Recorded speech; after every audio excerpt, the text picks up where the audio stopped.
축구 선수 손흥민 씨에게 임신 사실을 폭로하겠다고 협박한 일당이 결국 모두 징역형을 선고받았습니다. 이 사안 손수호 변호사와 함께 짚어보겠습니다. 변호사님 안녕하십니까? 네, 안녕하세요. 네, 조금 전 1심 판결 나왔는데 협박 여성에게 징역 4년 그리고 공범 남성에게 징역 2년이 선고됐습니다. 이 정도면 통상적인 수준이다 이렇게 볼 수 있을까요?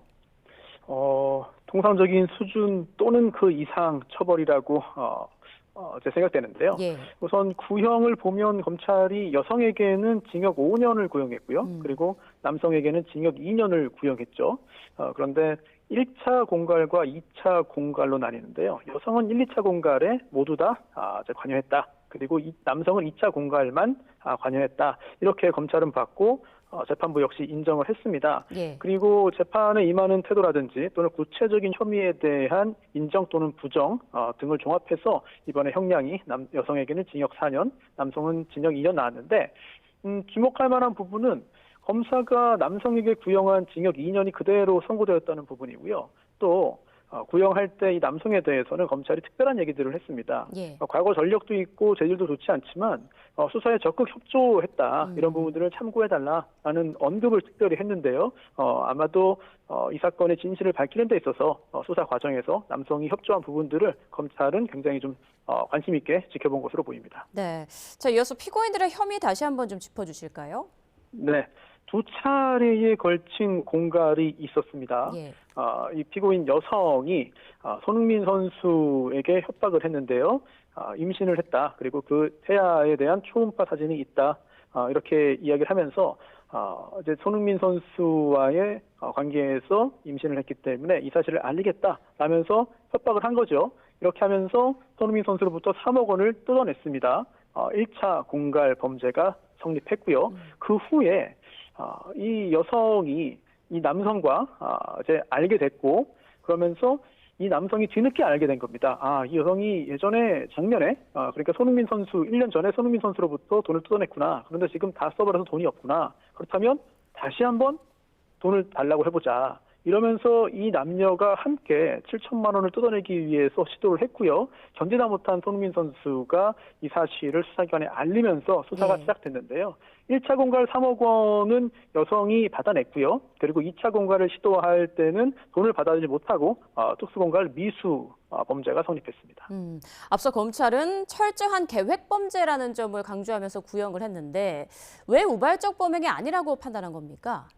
네, 이 여성은 계획적인 범죄가 아니라고 주장을 했어요. 예. 그러면서 실제로 손흥민 선수의 아이를 임신했기 때문에 손흥민 선수의 아이인 걸로 생각을 하고 이야기를 했다라고 주장을 한 거죠.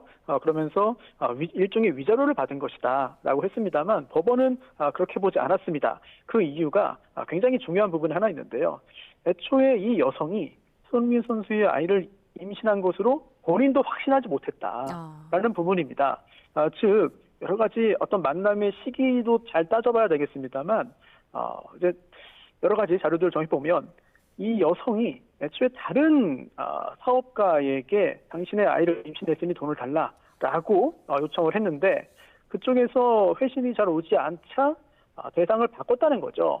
그러면서 손흥민 선수의 아이를 임신했다는 확신이 없음에도 불구하고 마치 손흥민 선수의 아이를 임신한 것이 사실인 것처럼 그 단정을 해서 협박을 했기 때문에 이런 부분들은 종합적으로 볼 때 굉장히 계획적인 범행이다. 우발적인 범행이 아니기 때문에 엄하게 처벌해야 된다라고 1심 재판부가 봤습니다. 네, 그렇다면 손흥민 선수 아이를 임신했다는 주장은 사실이 아닌 걸로 결론이 난 겁니까? 결론이라고 하긴 그렇습니다만 일단 여러 가지 내용을 종합해 보면은요. 만남의 시기 등을 고려해 볼 때 손흥민 선수의 아이를 임신하지 않았을 것이다. 이런 분석도 있고요. 그리고 또 재판부에서 특별히 그거를 판결문을 확인해 보지 않았습니다만 이 피고인, 이 여성도 본인도 확신하지 못한 상태에서 실제로 확신하는 것처럼 믿은 것처럼 해서 협박을 했다고 했기 때문에 판결문 내용을 정확히 봐야 알겠습니다만 일단 손흥민 선수의 아이가 임신되었다라고 단정할 수는 없는 그런 상황으로 볼 수 있겠습니다. 네. 자, 이번 1심 판결에 대해 검찰과 피고인 측의 항소 가능성은 어떻게 보십니까?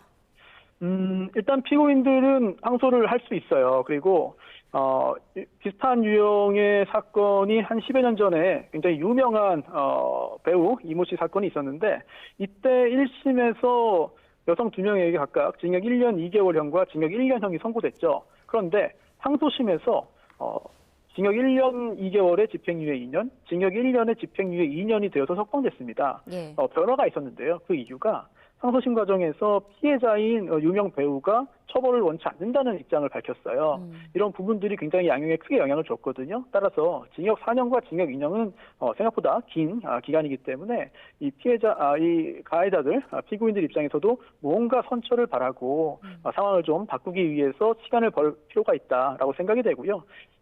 특히나 특히나 검찰의 입장에서는 사실 이 남성에 대해서는 2년을 구형했는데 2년이 선고됐기 때문에 예. 항소의 실익이 없어 보입니다만 그래도 5년 구형에서 4년이 선고된 이 여성에 대해서는 좀 더 엄한 처벌이 필요하다라고 생각을 해서 항소할 가능성도 남아 있습니다. 네, 알겠습니다. 지금까지 손수혜 변호사와 손흥민 선수 관련 사건 짚어봤습니다. 변호사님 고맙습니다. 네, 고맙습니다.